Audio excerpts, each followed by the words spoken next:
Getting ready to step into your career era? Set yourself apart with Adobe Creative Cloud Pro for students. Hone your skills with apps like Photoshop, Illustrator, Premiere Pro, and more, powered with the latest in creative AI. Students save over 55% so you can build a portfolio you're proud of. Launch your future with Adobe Creative Cloud Pro for students. Visit adobe.com/students to learn more. The Stone Zone on the Red Apple Podcast Network. Welcome to the Stone Zone. I'm your genial host, Roger Stone. Well, Iron Mike Tyson, one of the greatest boxers of all time, has weighed in on an area he knows a great deal about. That is cannabis policy. Cannabis, also known as marijuana. See, Mike Tyson has used cannabis to treat pain and mental trauma he suffered from his long boxing career, and he credits the substance with helping turn his life around. In an X post, Tyson said, President Trump's campaign proposal to reclassify cannabis from Schedule 1 to Schedule 3 is a pragmatic step towards forward that deserves bipartisan support. Cannabis should not be deemed to be more dangerous than substances like fentanyl. Today, marijuana, cannabis, is a Schedule 1 drug. That puts it in the same category with cocaine and heroin. There is much medical research that proves the medicinal value of cannabis.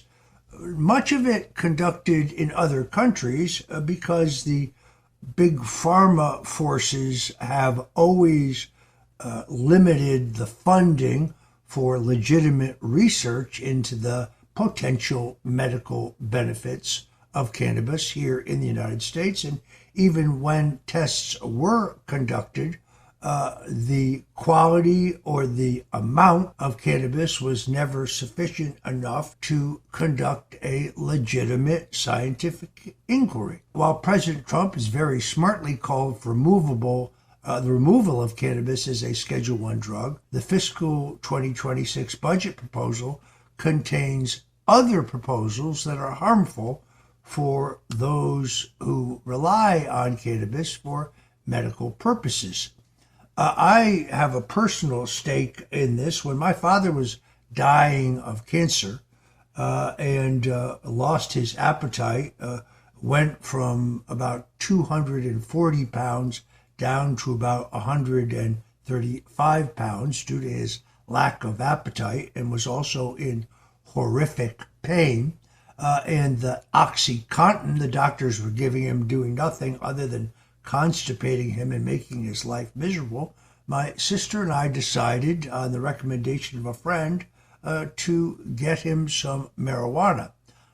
He had his appetite restored, and he dealt with the pain, even though at that point he was terminal. Since that point, I have been a believer in the use of cannabis for medicinal purposes. Americans for Safe Access reports that the fiscal year 2026 budget proposed by the Trump administration omits long-standing spending restrictions by the DOJ and the DEA included in the Commerce, Justice, Science, and Related Agencies Appropriations Bill.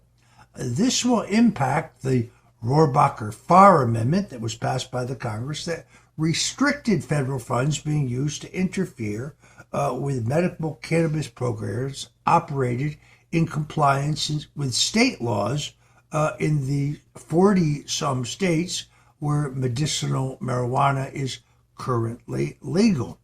Again, Americans for Safe Access is calling for a renewal of this amendment in the fiscal year 2026 budget until substantial reform can be passed in Congress that protects medical cannabis patients nationwide.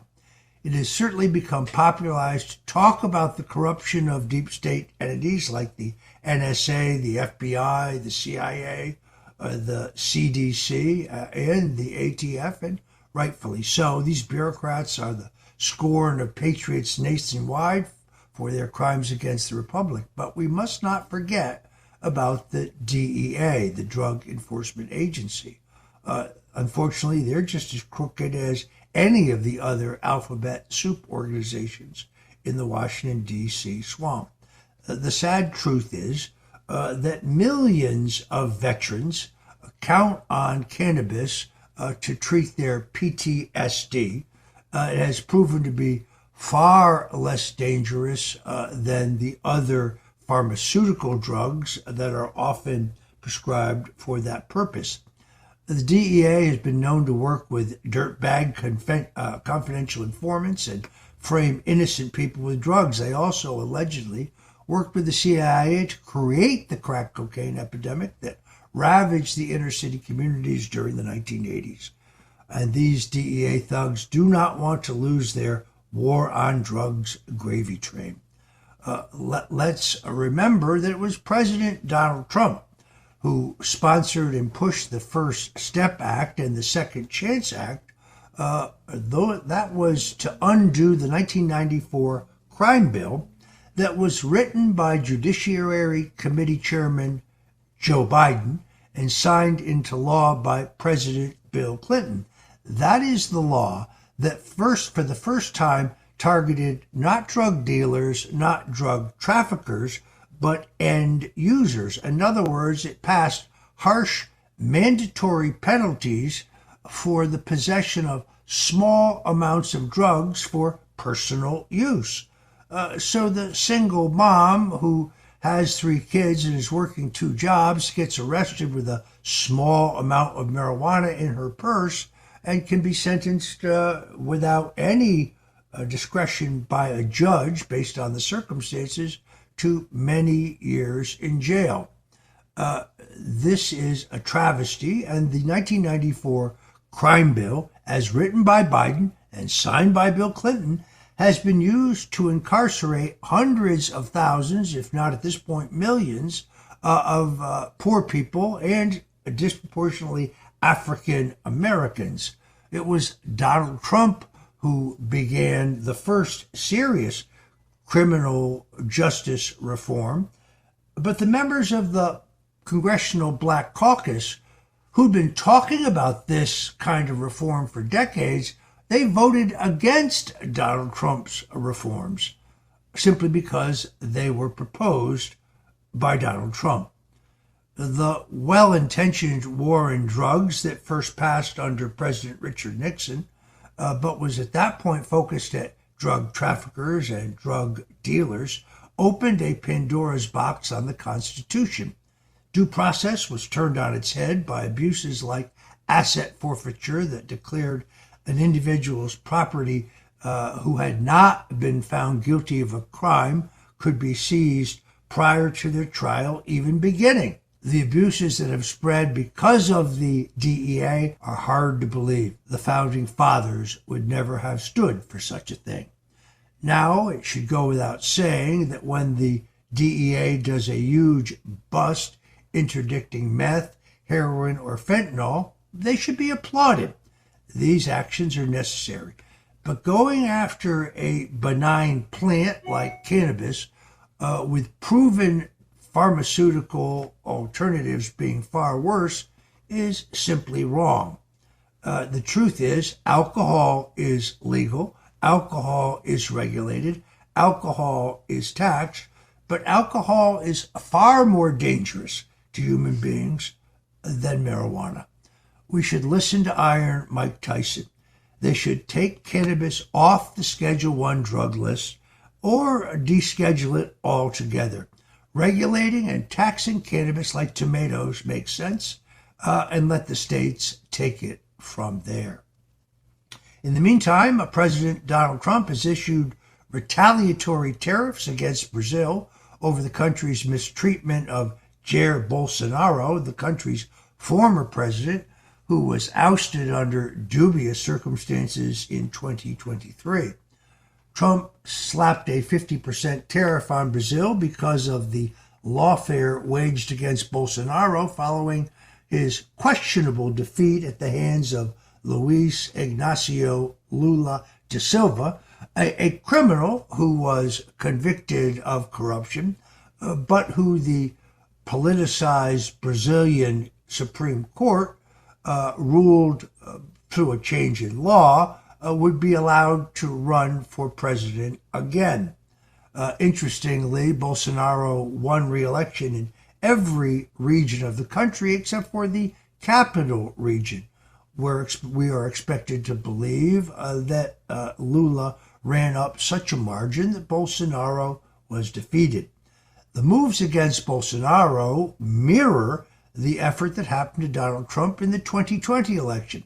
They accused Bolsonaro of planning a coup, even though no such coup took place. He'd also been accused of money laundering, altering public health records, and inciting a riot. Even though he's never been convicted of any crime, Bolsonaro is already banned for running for president in the upcoming election. They've also restricted his movements, denying him a visa. They're throwing everything at the wall they can against Bolsonaro, hoping it sticks, trying to set a harsh example so that nobody will run against the authoritarian, socialist, and epically corrupt government of President Lula. President Trump is now stepping in to make sure that doesn't happen. He's calling what's being done to Bolsonaro correctly a witch hunt that must come to an end. And if it does not, well, then he will use his economic pressure on Brazil to make them pay an economic price for the behavior of their epically corrupt government. In a letter issued to the Brazilian president, Trump also cited hundreds of secret and unlawful censorship edicts handed out to U.S. social media platforms as the Brazilian courts attempt an Orwellian tyranny to prevent a discussion of anything that I just said. If you live in Brazil and you don't agree with the government and you think Bolsonaro is being unfairly treated, you're not allowed to say that. As the president wrote, as you're aware, there will be no tariff if Brazil or companies within your country decide to build or manufacture products within the United States. And in fact, we'll do everything possible to get approvals as quickly, professionally, routinely as possible in a matter of weeks. The Brazilian president promised retaliation. Brazil is a sovereign nation with independent institutions, will accept being taken granted. My strong advice to President Lula is don't test Donald Trump. The man has ice water in his veins. He is the toughest negotiator in American political history because he brings the skills and courage of a businessman to the arena of international politics. Jair Bolsonaro was cheated out of the presidency, and he has a friend in Donald Trump. If the Brazilians think that they are going to continue their trend towards globalism, corruption, and tyranny, well, they're going to have problems with the Trump administration. I'm Roger Stone. You're listening to the Stone Zone here on the Red Apple Audio Networks. We'll be back with another important story where Douglas Mackey, a man who simply put up a joking meme urging people to vote on a Wednesday, was actually sentenced to 7 years in jail. Don't go away. You're listening to the Stone Zone. I'm Roger Stone, and we'll be right back. The Stone Zone on the Red Apple Podcast Network. The Stone Zone, entertaining and informative on the Red Apple Podcast Network. And we're back in the Stone Zone. A social media influencer who posted edgy memes in the lead up to the 26th presidential election and was then convicted of federal election interference as a result of his posts has now had his conviction thrown out of court for a second time. Douglas Mackey, known popularly on X as Ricky Vaughn, posted a joking meme urging Hillary Clinton voters to vote from home by texting a certain number.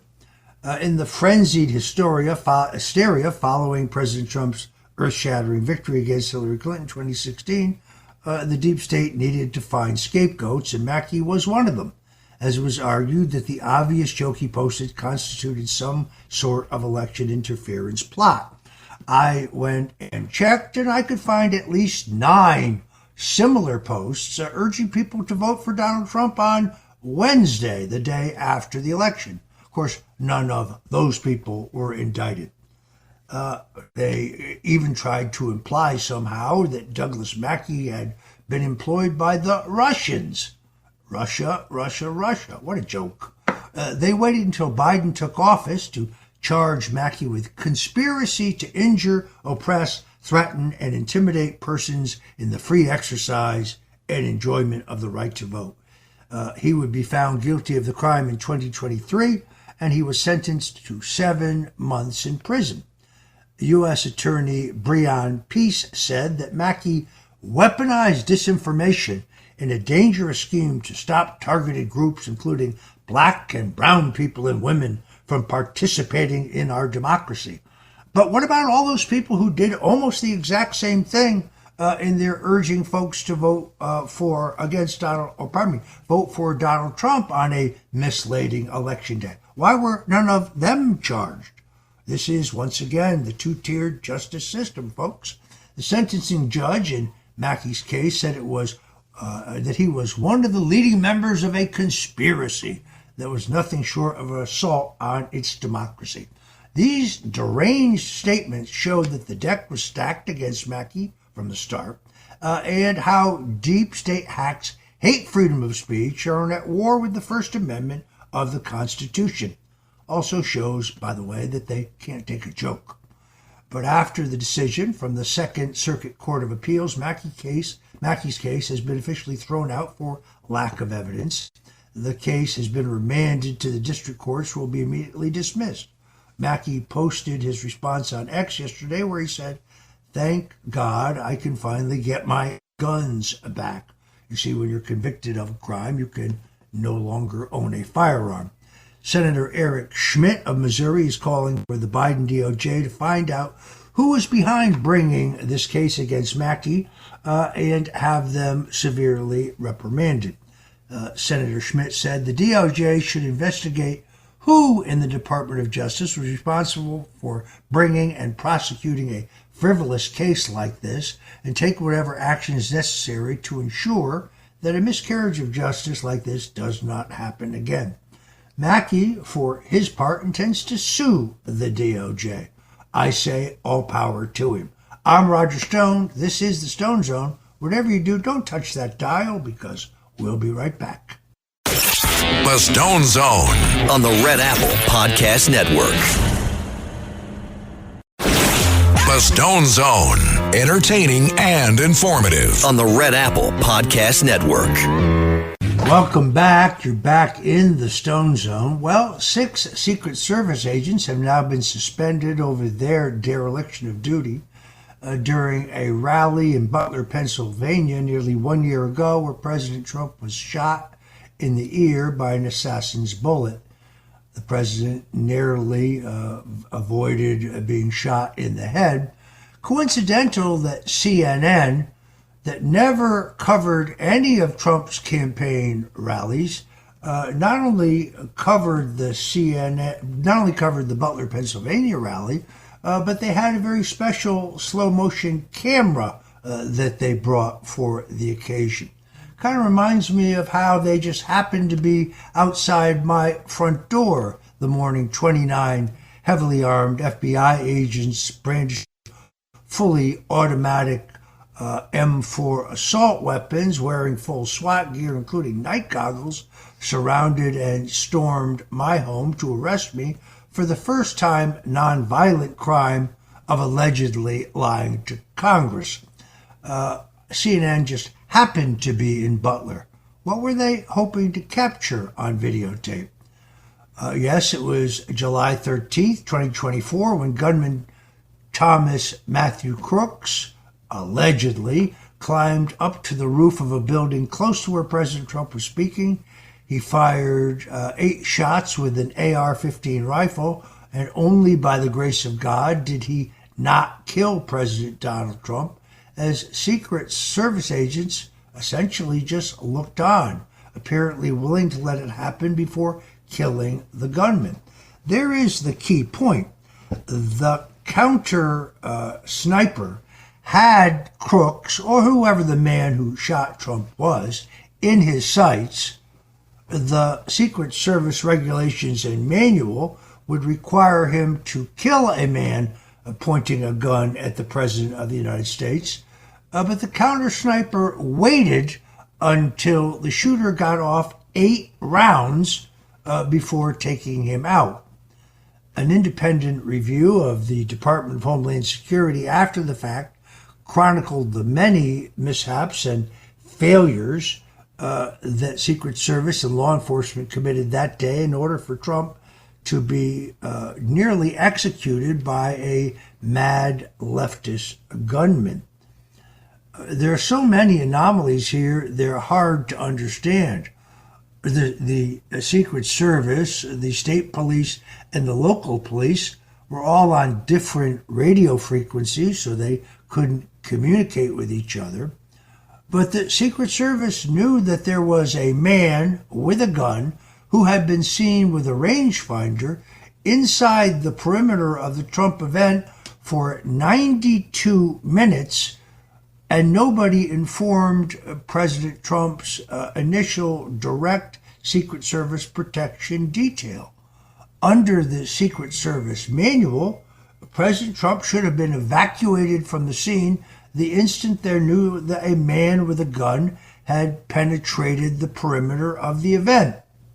The review by the Department of Homeland Security stated the Secret Service does not perform at the elite level needed to discharge its critical mission. The Secret Service has become a bureaucratic, complacent, static, even though risks have multiplied and technology has evolved. The local police offered twice to the Secret Service to conduct a drone surveillance of the entire area, and twice the Secret Service declined, saying they had it under control. Then when the Secret Service tried to conduct a drone surveillance of the area, they learned that they didn't know how to operate the new program that the Secret Service had acquired, and they ended up calling an 800 number of customer assistance from the company who built the drone surveillance system. That is incompetence and extraordinarily dangerous. Secret Service Director Kimberly Cheadle was the sacrificial lamb at the time. She resigned 10 days after the assassination attempt, but the bizarre circumstances suggested the entire ordeal may have been more than just routine government incompetence, in my opinion. Trump may have been set up to be assassinated that day, as the Secret Service lapses, in my view, quite possibly could have been deliberate. The whole thing is a comedy of errors. A Senate report listed that comedy of errors that happened on the day of Trump's attempted assassination. Counter snipers were not equipped with workable radios. Visual barriers were not erected around the rally to block an assassin's potential view of Trump. Showed an elevated risk once the shooter was identified. Secret Service agents were not made aware of the suspicious person before the shooting, although many rally attenders saw the shooter climbing to the roof of the building and yelled to the Secret Service that there was a man on a roof with a gun. Still, the Secret Service did nothing. Those are just some of the incredible errors that occurred that day. But then there are events that took place after the attempted assassination. Why would they hose down the roof of the building from which the alleged shooter, who they tell us is Thomas Matthew Crooks, shot, unless, of course, they wanted to make sure that there was no DNA there to test? Why would Crooks' body be quickly cremated when there was no request from his family for such cremation? These are just some of the anomalies and errors that occurred that day. In many cases, incompetence is just an excuse that the government hides behind so that those who conspire are not held criminally accountable. Suspending these 6 agents is a good start, but more must be done to uncover what really happened in Butler, Pennsylvania, as well as the other incident in West Palm Beach at President Trump's golf club, when we're told Ryan Routh, a man who was allegedly indigent, behind in his alimony payments, behind in his rent payments, living in Hawaii, somehow managed to fly to North Carolina, then drive to West Palm Beach, where only yesterday 2 individuals were charged with selling him a gun. Where did he get the car to drive from North Carolina with? Who paid for his ticket to get to North Carolina from Hawaii? I interviewed a pastor the other day, who I'm going to have on the show, who actually met Ryan Routh. He'll be in the Stone Zone soon. He met Routh in Ukraine, got into a fight with him because the man was carrying a small American flag. The move by the government to postpone Ryan Routh's trial for the attempted assassination of Donald Trump indefinitely, because they say there was so much evidence they couldn't possibly ever review it all, is ludicrous, but it demonstrates to me, and I wrote a book on the Kennedy assassination, the man who killed Kennedy, the case against LBJ, that there's much more going on here. Why President Trump has not ordered a more thorough investigation is a question I cannot answer, but Speaker Mike Johnson should appoint a select committee of the House of Representatives to investigate not only the 2 attempted assassinations of President Donald Trump, but while he's at it, he should also investigate the attempted assassination of President Ronald Reagan. I applaud the president for ordering full disclosure and ordering the National Archives to turn over all of the documents, audios, videos, transcripts regarding the assassination of President John F. Kennedy, the assassination of New York Senator Robert F. Kennedy, and the assassination of Dr. Martin Luther King. But the government has never released a report on the attempted assassination of Ronald Reagan. All we have is a statement from Vice President George Bush that the matter was thoroughly investigated and that no conspiracy was found, and that the shooter, John Hinckley Jr., acted alone. There's a real problem with that because Hinckley, who was crouching in front of Reagan, shooting from an upward trajectory, got off either 4 or 6 bullets.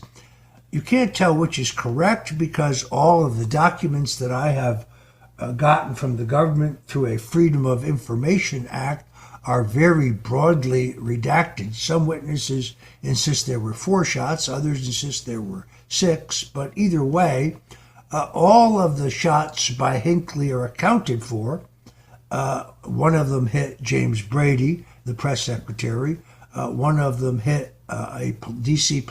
police officer. Another one hit a Secret Service agent. But Ronald Reagan was shot from above and behind. I know that because I interviewed the doctors at George Washington Hospital for an upcoming book that I'm writing about the Reagan assassination.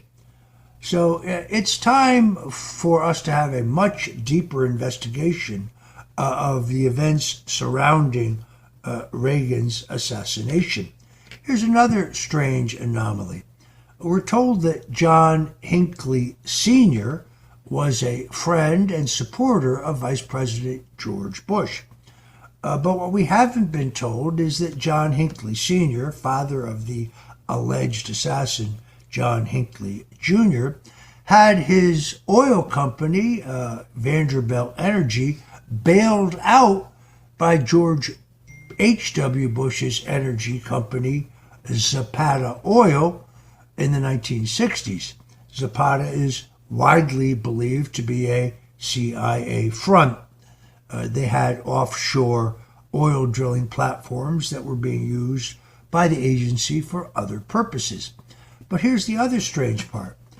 John Hinckley Sr., the father of the alleged attempted assassin, John Hinckley Jr., had a contract with the Department of Defense for these, what are described as refugee camps around the world. I think there's a much higher probability that these were training camps operated by our intelligence agencies, and I will prove in my upcoming book that the camp that was located in Laos was visited not only by John Hinckley Jr., but also by Mark David Chapman, the man convicted of shooting and killing Beatle John Lennon. Coincidence? I think not. Meanwhile, a reboot of the movie Superman debuts in theaters this weekend, and the directors of the movie have apparently forgotten the axiom, go woke, go broke, because they are openly conclaiming the movie's woke agenda. Nothing can ever match the Superman television series that featured George Reeves, a brother of one of the earliest professional bodybuilders, Steve Reeves. Superman director James Gunn made it clear that the movie will be pushing a political agenda. He said, Superman is the story of America, an immigrant that came from other places and populated the country. For me, it's mostly a story that says basic human kindness is a value and something we have lost. The director's brother, James Gunn, who appears in the movie, doubled down on this movie's woke message. He said, we support our people, we love our immigrants. Yes, Superman was an immigrant. Well, yes, from the planet Krypton, I guess. And the people that we support in this community are immigrants, and if you don't like it, then you're not American. People who say no to immigrants are against the American way. Here's the sickest part. You remember the slogan that Superman stood for truth, justice, and the American way. But in this new movie, that slogan has been changed to peace, justice, and the human race. I'm sorry, but that's sick. I prefer the TV series that featured George Reeves. I always loved the guy who played Perry White, the editor of the great metropolitan newspaper, The Daily Planet, whose favorite slogan was, Great Caesar's Ghost. God, I missed that series. It was great. Now we have the politically correct version of Superman that's going to crash and burn at the box office, in my opinion. You're tuned in to the Stone Zone on the Red Apple Audio Networks. I'm Roger Stone, and we'll be back with more political news. So stay with us in the zone, and please, please, don't touch that dial. This is the Stone Zone with Roger Stone.